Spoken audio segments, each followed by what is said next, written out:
Selama ini kita ditipu dan diadu domba. Aku punya 2 video, kalian bisa lihat sendiri betapa jahatnya mereka nipu kita selama ini. Ketika mahasiswa sudah bergerak secara organik, sesuatu yang serius sedang terjadi. Pasti. Ya tentu saja terhadap kebijakan pemerintah. Pemerintah bilang ini efisiensi, tapi nyatanya ya dananya dibawa ke Danantara.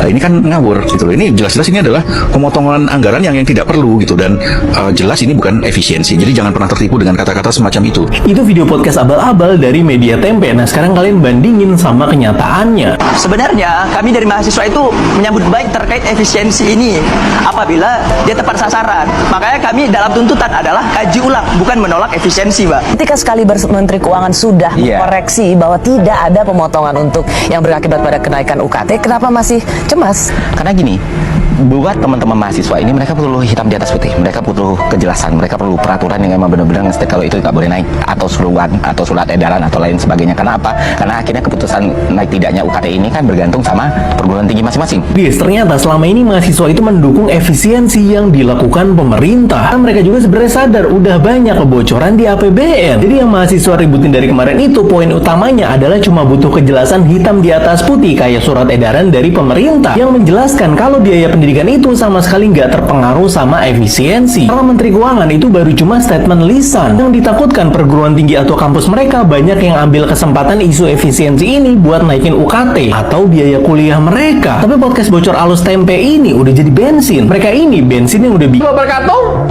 Luar biasa netizen. Mas Abang, kapan bikin parodi lagi? Aduh. Gara-gara gua telanjang dikatain banyak panunya, malah suruh bikin parodi lagi. Sebenarnya itu bukan panu, itu adalah tato tapi tintanya putih, bukan panu. Tato juga. Straight to the point, Pak. Itu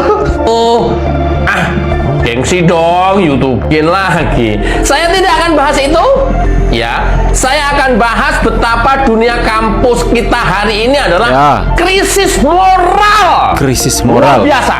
Krisis moral ini diduga diakibatkan oleh guru besar kita, kemudian dosen-dosen kita ke bawah turunannya, serta mahasiswa yang dihasilkan adalah guru besar, dosen, dan mahasiswa yang memang berotak kotor dan berhati busuk.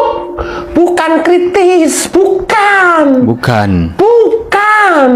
Apalagi ilmiah, jauh dari ilmiah.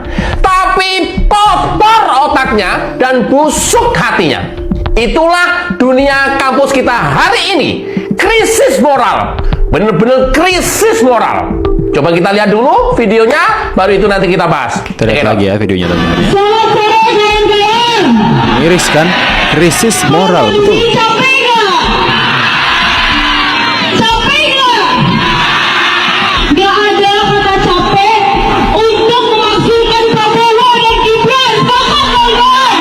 Maksudkan Prabowo ya. Jelas-jelas ditunggangi kan teman-teman. Memilih membuat undang-undang yang anti rakyat, tidak berpihak pada kita semua. Padahal ketika mereka waktu kampanye memohon-mohon membayar kita untuk apa? Untuk memilih mereka. Namun pada akhirnya suara Apa Anda saya yakin 100% Anda tidak memilih mereka, Anda memilih Abah. Saya mengajak kawan-kawan untuk rangkul satu sama lain, nyanyi bersama-sama. Shalalalalala, Prabowo anjing. Shalalalalala, Prabowo anjing. Shalalalalala,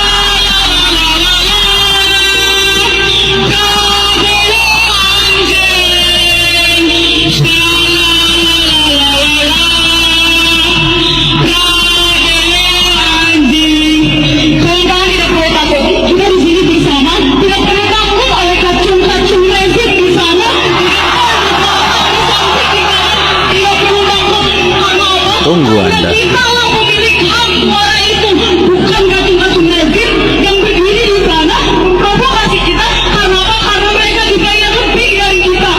Otak gondol.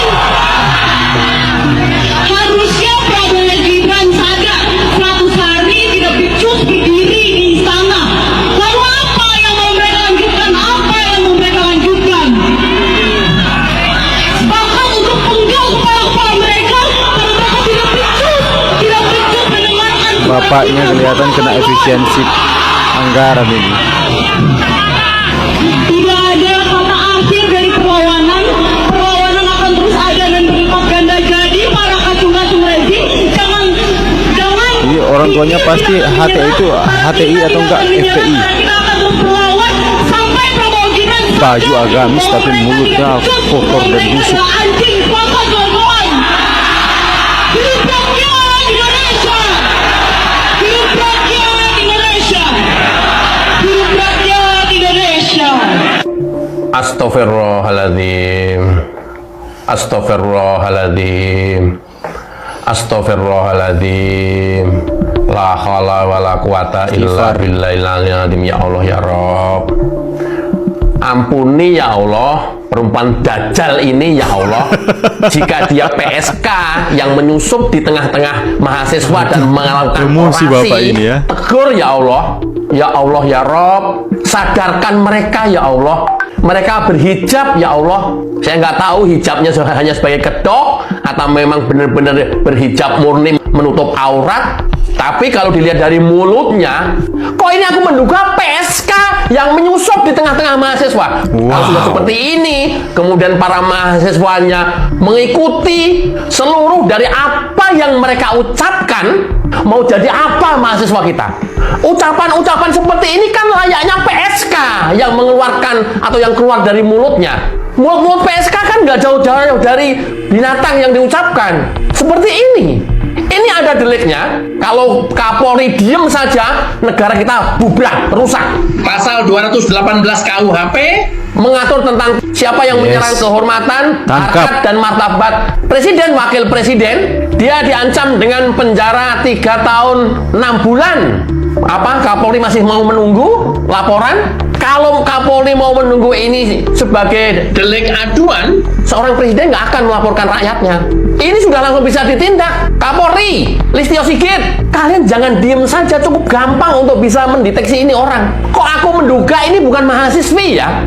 Kok ini aku menduga PSK yang menyusup di tengah-tengah mahasiswa? Bayangkan kalau di sekelompok ribuan mahasiswa berdiri diduga seorang PSK dan dia melakukan orasi. 1. Turunkan Presiden Prabowo. 2. Presiden Prabowo 3. Presiden Prabowo harus dipenggal lehernya. Bayangkan. Dan mahasiswa bersorak-sorai seakan anjuran seorang diduga PSK ini menjadi kebenaran. Bayangkan, Indonesia mau jadi apa? Bayangkan, luar biasa kan? Mahasiswa kita sudah dikomandoi dan dipimpin diduga oleh seorang PSK. Kebayang nggak dunia pendidikan kita mau jadi apa? Kebayang nggak? Kebayang nggak kalau mahasiswa kita, pendidikan kita dikomandoi, dipimpin